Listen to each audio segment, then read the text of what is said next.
Assalamualaikum warahmatullahi wabarakatuh. Waalaikumsalam. Alhamdulillahirabbil alamin wa bihi nasta'inu ala umuri dunya waddin. Wassalatu wassalamu ala asyrafil anbiya'i wal mursalin sayyidina wa maulana Muhammadin wa ala alihi wa sahbihi ajmain. Subhanaka la ilma lana illa ma 'allamtana innaka antal alimul hakim. Rabbi shrah li sadri wa yassir li amri wahlul 'uqdatam min lisani yafqahu qawli. Amin. Amma ba'du. Kepada Mas Hidayat yang saya cintai dan kepada semua pengurus di Darul Ansor, Gerakan Pemuda Ansor Kecamatan Bangsri yang saya cintai, dan semua pemirsa yang dirahmati Allah Subhanahu wa taala. Amin. Pada kesempatan pagi yang cerah ini kita duduk bersama dalam rangka ngobrol santai karena bahasanya ngobras, tadi kita nanti santai-santai, yang penting tetap gayeng dan dapatkan ilmu. Amin. Amin. Untuk topik pembahasan kita pada kesempatan hari ini, kita akan mengupas tentang problematika kurban. Ya. Yang tentu kurban ini termasuk bagian dari ibadah yang klasik. Ya. Jadi ada ibadah-ibadah yang semenjak awal itu muncul. Yang pertama adalah nikah. Itu semenjak Nabi Adam sampai sekarang dan sampai ila yaumil qiyamah, insyaallah itu tetap eksis. Dan ibadah paling dirindukan.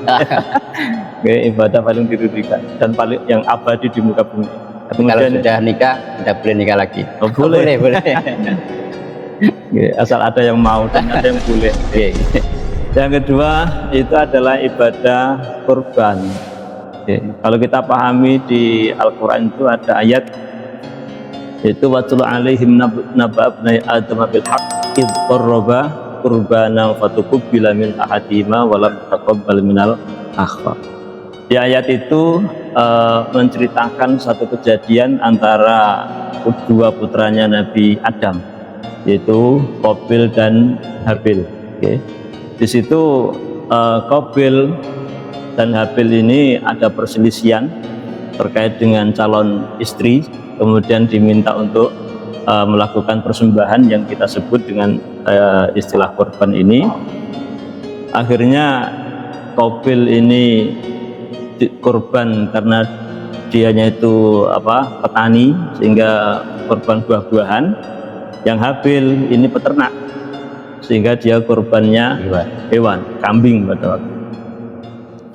Namun ada hal yang berbeda, bahwa Qabil cari buah-buahan yang sudah agak basi atau mungkin expired, kemudian Habil mencari memberikan korban yang kambing yang istimewa, sehingga dalam kejadian itu, cerita tersebut, akhirnya diterimalah korbannya Habil. Jadi kalau kita pahami ini, bahwa korban ini suatu ibadah yang sudah klasik betul, dari awal. Beda dengan ibadah-ibadah yang lain, katakan misalnya sunat itu muncul dari Nabiullah Ibrahim, haji itu juga pada eranya Nabiullah Ibrahim. Jadi untuk korban ini sudah klasik, yaitu di eranya Nabiullah Adam itu sudah dilaksanakan. Berarti yang kita kenal di tengah-tengah masyarakat itu kan korban itu muncul dari Nabiullah Ibrahim mengorbankan putranya Nabi Ismail, gitu ya. Berarti dari awal sudah muncul, sejak Nabi Adam. Zaman Nabi Adam itu sudah ada bahasa korban itu sebagai bentuk sarana pendekatan diri kepada Allah Subhanahu wa taala. Nah, sekarang kita akan membahas terkait dengan korban itu sendiri. Kalau di bahasa fikih kita itu lebih familiar disebut dengan istilah udhiyah. Lebih familiar dengan udhiyah. Lah, udhiyah atau korban ini dari sisi hukum itu, kita dari ulama kita memberikan hukum sunnah muakkad, artinya sunnah yang hampir mendekati wajib. Saking banget sunnahnya ini, sehingga ada ancaman yang diberikan kepada orang yang mampu dan tidak mau melakukan korban. Di antaranya adalah man lahu sa'atun walam yudhi fala yaqrabanna musallana hadza. Orang yang mempunyai kemampuan harta dan tidak mau berkorban, maka tidak usah mendekati tempat sholatku. Artinya ya hampir tidak diakui sebagai umat Rasulullah Muhammad SAW. Sehingga kita sebagai umat Islam, kalau memang ada kemampuan, monggo kita laksanakan ibadah kurban. Kemudian dari ibadah kurban ini, apakah hukum sunnah itu menjadi satu hukum yang mutlak? Tidak, gitu. Karena kurban itu akan bisa berubah status hukumnya menjadi wajib dengan adanya nada. Gitu. Karena kadang kita orang-orang tertentu karena saking ikhlasnya ingin melakukan ibadah dan nilai ibadahnya biar pahalanya lebih besar, itu ya caranya dengan dinadar. Itu taraf ibadahnya meningkat menjadi wajib, sehingga itu menjadi nilai ibadah yang pahala yang lebih besar. Kemudian yang perlu kita bahas lagi terkait dengan hewan apa saja sih yang bisa kita gunakan untuk berkorban. Di bahasa fikih kita itu berbicara tentang na'am. Na'am itu apa? Kalau di fikih kita ya onta, kemudian sapi atau karbo juga dimasukkan dalam kategori sapi, kemudian kambing. Kalau hanya itu Jawanya rojo koyo. Kalau ini koyo rojo. Jadi rojo koyo atau apa namanya na'am ini yang sah menurut ulama kita untuk dikorbankan. Adapun yang lain, katakanlah madzhabnya Ibnu Abbas yang mengatakan boleh motong apa ayam. Ya monggo, kalau memang kita memang tidak mampu untuk apa menyembelih kambing, ya kita harus nyembelih ayam. Penting kok dino bodo niku nyembelih ngetokno getih. Jadi walhasil untuk yang kita di madzhab Syafi'i bahwa kurban itu ya dengan menggunakan apa namanya onta, sapi atau kambing. Nah, kita sebagai warga Indonesia boleh onto kaya wis kangelan susah. Ya ngore Mekasik ngelage apa kita bisa kurban onto. Mahal juga ya. Mahal biayanya. Dan itu pun dengan berbagai macam persyaratan yang harus dipenuhi terkait hewan yang mau dijadikan korban. Yang pertama adalah terkait usia, kemudian terkait fisik, karena tidak boleh korban dengan kriteria fisik tertentu, yang ada cacat fisik tertentu itu untuk dijadikan korban. Di antaranya adalah yang pertama hewan yang matanya enggak satu, itu tidak boleh digunakan untuk korban. Kemudian atau PC bahasanya, fungsi satu atau matanya hanya satu atau matanya dua tapi tidak hanya satu yang berfungsi. Kemudian juga ada hewan yang pincang kakinya, yang artinya pincang ini ada persyaratan kalau memang pincangnya itu parah. Tapi kalau pincangnya itu tidak parah, hanya sedikit saja misalnya, itu tidak apa-apa. Cuman kita ngukurnya bagaimana? Ngukurnya ini pincang parah atau sedikit, Ngukurnya adalah dengan saat hewan ini kira-kira dijak jalan bareng-bareng hewan yang lain, itu ketinggalan apa enggak. Kalau jalannya nanti dia ketinggalan rombongan agak jauh, ya berarti itu parah. Kalau ketinggalannya hanya di belakangnya sedikit, itu berarti itu tidak parah, sehingga boleh dijadikan korban. Cuman saran saya kalau bisa golek sing lebih bagus. Gitu loh. Gak keren loh Mas, gak keren. Korban kok pincang. Karena ada perintah abimu dohayakum fa innaha fil akhirati fi ala sirati matoyakum. Perbesarlah hewan korbanmu karena nanti dia akan menjadi kendaraan. Meskipun hadis ini tidak sahih atau tidak sabit, Tapi paling enggak ini hadis ini bisa kita jadikan acuan motivasi kita agar korbannya itu ya sing keren, yang baik, yang bagus. Lo masuk koncone tumpakane ninja lah kok yang bawa suprafit dhewe lek kebalik gembes loh. Kan gak asik banget. Jadi kita pincangnya sedikit ya tidak masalah, tapi saran saya kalau bisa ya sing normal gitu. Kemudian al-maridoh yaitu hewan yang sakit, yang sakitnya lumayan parah sehingga sampai tubuhnya itu kurus. Sampai hewan yang tubuhnya kurus. Orang mau korban itu lah mau dimanfaatkan dagingnya, tapi lah itu ternyata kurus, tidak punya, tinggal tulang-tulang saja. Long lead, orang Jawa mengatakan long lead, tinggal balung sama kulit. Nah itu kalau memang kurusnya parah seperti itu ya tidak boleh. Kalau hanya kurus sedikit, masih ada daging yang bisa kita manfaatkan dan masih layak lah untuk dikonsumsi, ya tidak apa-apa. Yang penting tidak terlalu kurus sehingga tidak ada yang dikonsumsi. Kemudian hadis yang sakit, yang penuh kudisen, yang tubuhnya sakit itu juga tidak diperbolehkan. Yang hilang yang hilang muhnya, yang hilang sumsumnya, atau intinya kambing yang kurus banget itu tidak diperbolehkan. Juga diantaranya yang tidak diperbolehkan itu adalah hewan yang terpotong telinga ya, atau kupingnya itu tidak boleh. Kenapa tidak boleh? Ya karena ada daging yang berkurang, ya, ada daging yang hilang, sehingga itu tidak dibenarkan dalam digunakan untuk pelaksanaan kurban. Untuk masalah sungu, apa itu sungunya? Sungu itu apa ya? Sungu. Tanduk. Maklum ya. Tanduk itu masalah enggak ketika tanduknya patah, gimana itu? Terpotong ini.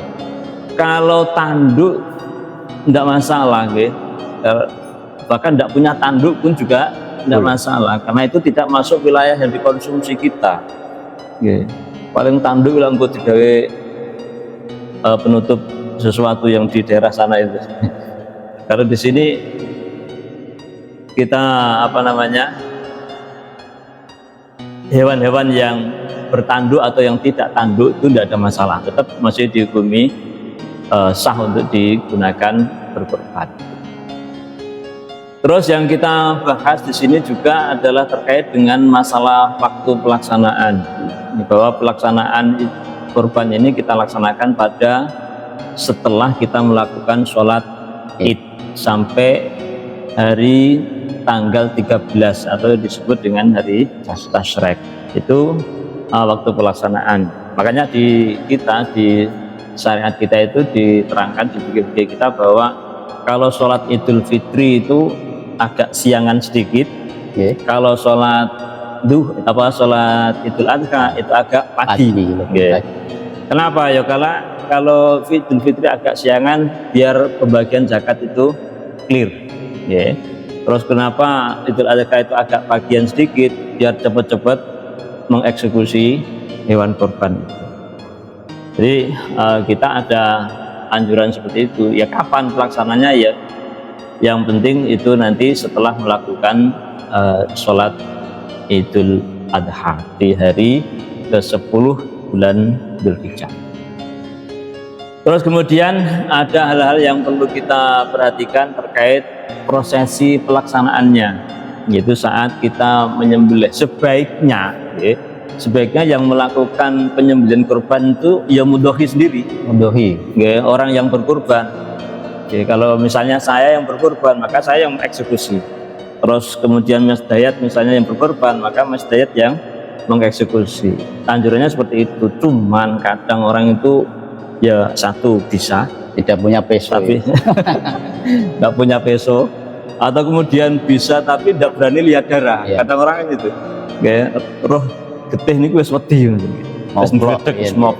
Ada yang seperti itu. Ya monggo, itu nanti kita taukilkan, kita wakilkan orang lain untuk melaksanakan atau menyembelih hewan kurban tersebut. Cuman dalam proses pelaksanaannya harus kita pahami yang pasti, satu adalah membaca basmalah, kemudian membaca sholawat, kemudian disunahkan menghadap kiblat, baik hewannya maupun yang menyembelih. Jadi yang nyembelih menghadap kiblat, hewan ini juga menghadap kiblat. Kemudian doa, membaca takbir. Saat prosesi penyembelihan itu kita membaca takbir Allahu Akbar, kemudian doa bil qabul, itu kita mendoakan agar kurbannya si fulan ini diterima oleh Allah Subhanahu wa taala. Itu rangkaian yang bisa kita laksanakan saat penyembelihan hewan kurban tersebut. Terus kemudian dari si mudhahinya bagaimana? Kalau memang dia itu bisa menyembelih, tadi ya menyembelih langsung. Kalau tidak, paling enggak dia hadir. Dia hadir untuk menghadiri proses penyembelihan hewan kurban tersebut sebagai bentuk penyaksian, karena ada keterangan bahwa darah korban sebelum netes ke tanah itu dosa-dosanya orang yang berkorban itu diampuni oleh Allah Subhanahu wa taala. Ya, harapan kita pun juga demikian, ya, orang-orang yang berkorban yang melaksanakan udhiyah ini dosa-dosanya diampuni oleh Allah Subhanahu wa taala. Amin. Terus boleh nggak si mudhahi ini memakan hewan kurbannya atau daging kurbannya? Kalau kurban wajib dalam hal ini adalah nadar, ya mudhahi tidak boleh, kecuali hanya sebatas 10 20 ditabarruk, ngicipi, ngicipi, hanya sedikit lah untuk mengalap berkah, ya. Itu masih diperkenankan. Berarti haramnya tidak keseluruhan, tapi kalau sekedar ngicipi tadi masih diperbolehkan. Bagi korban nadar wajib tadi itu diperbolehkan untuk beberapa iris lah, untuk tabarukan.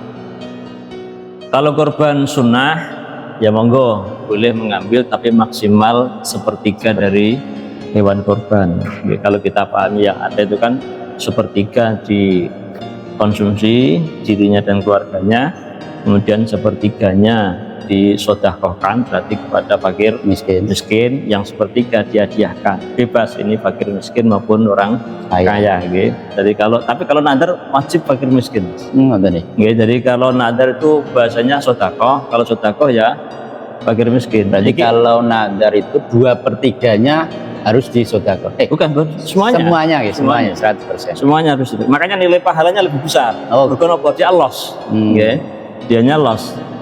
Sing sunnah kan mungkin jihono aku pengen makan dagingnya. Masih arep-arep. Tapi kalau nadar itu kan loss, sehingga pahalanya besar, nilai keikhlasannya lebih tinggi kan gitu. Makanya kalau kita mau menaikkan level ibadah kurban kita ya dinadari. Kalau kita pengen sunnah ya monggo, dua-duanya tetap baik dan dua-duanya itu mendapatkan pahala dari Allah Subhanahu wa taala. Jadi kalau sunnah tadi monggo maksimal sepertiga untuk diri dan keluarga loh, orang satu rumah itu loh, anaknya misalnya, istrinya gitu. Adapun saudaranya itu sudah lain lagi, ada urusan. Kemudian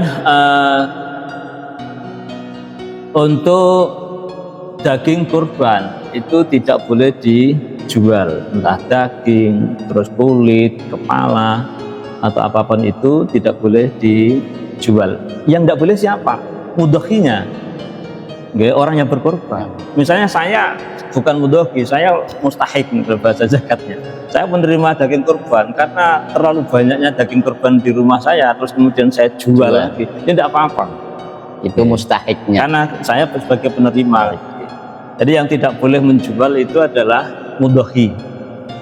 Nyuwun sewu, kalau panitia untuk menjual, karena kan di tengah-tengah masyarakat itu kan mungkin ada lula atau kepala itu dijual kepada pembeli atau bakul, kemudian ada uang dari penjualan itu bagaimana? Panitia yang menjual.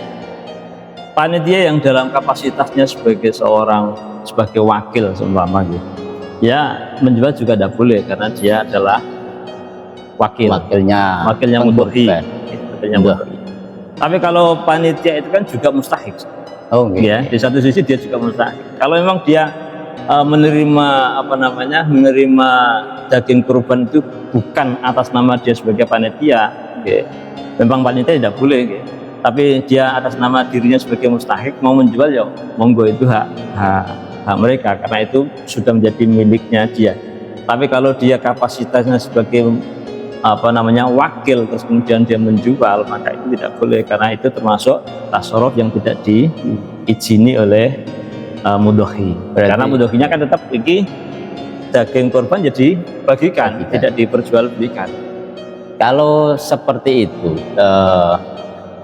dari panjenengan yang tadi disampaikan tidak boleh menjual, kemudian mustahiknya yang menjual, itu berarti karena kan di masyarakat kita banyak seperti itu, ada beberapa, bukan mungkin tidak banyak sebetulnya, kulit itu dijual, itu berarti mustahiknya siapa dulu, ya, mustahiknya siapa dulu, ini diberikan kepada siapa si kulit itu, harus ada urusan dia mau jual atau dimakan. Tapi kalau masih dalam proses pemotongan, proses pembagian, tapi belum ada punya siapa, itu berarti belum bisa. Boleh. Karena kapasitasnya masih sebagai seorang wakil dari pengkurban tadi, mudhohi. Tadi Nyun Sewu, tadi disampaikan hukum kurban itu ada yang wajib, yang itu ada nadarnya, kemudian ada juga yang sunnah. Yang sunnah tadi boleh mengkonsumsi untuk dirinya dan keluarganya maksimal sepertiga, maksimal sepertiga. Kemudian yang wajib ini hanya boleh mengkonsumsi ngicipi saja, sekedar untuk tabarruk, tapi tidak kemudian semuanya haram, tapi untuk sekedar mengicipi boleh. Ini yang kami tanyakan, ini ukuran orang yang bernadar kemudian hukumnya itu berubah menjadi wajib, itu seperti apa? Untuk nadar itu sendiri kan memang harus ada ucapan, bahwa saya nadar ini mau dijadikan hewan kurban selama, maka itu akan menjadi nadar. Kemudian terkait yang di fikih kita diterangkan bahwa ketika ada orang ditanya ini mau untuk apa, ini mau saya jadikan kurban misalnya, apakah itu kan itu ada di fikih kita dikomentari dengan sebagai nadar hukman, artinya dihukumi sebagai disamakan dengan nadar. Cuman ini kalau kita menelaah beberapa kitab-kitab fikih yang ada dalam di lingkungan kita, itu sebagian ulama mengomentari itu kalau memang dia itu hanya sebatas memberi, tidak dalam rangka ikror, tidak dalam rangka pengen nadar, tapi hanya sebatas wong awam ini kan tidak tahu sebenarnya implikasi dari ucapannya itu apa, sehingga dia sebenarnya tidak ada keinginan untuk nadar, sehingga itu menurut sebagian ulama tidak masuk kategori nadar. Berarti misal kalau saya nanti kalau punya uang pengen hanya sekedar ada keinginan, pengen seperti teman saya, pengen seperti tetangga saya, untuk ikutlah untuk berkorban, apakah itu masuk kategori atau belum bisa kategori nadar? Hanya dalam hati atau sudah diucapkan? Keinginan itu pengen untuk berkorban, tapi belum ada secara gambaran jelas, tapi hanya keinginan. Ya kalau hanya keinginan tidak ada masalah, gitu ya. Tidak ada masalah. Artinya tidak ada masalah, itu tidak menjadi nadar maksud saya. Meskipun diucapkan, gitu. Karena dia tidak mengucapkan nadar. Terus kemudian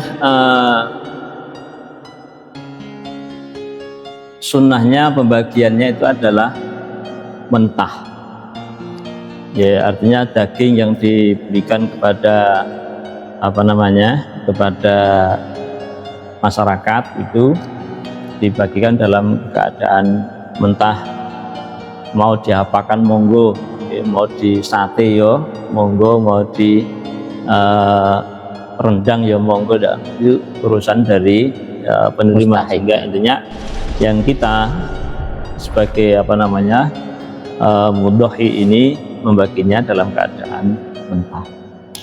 Mungkin itu sepintas permasalahan khutbah. Kalau emang nanti ada yang perlu ditanyakan gitu, monggo. Kalau tidak ada ya sudah.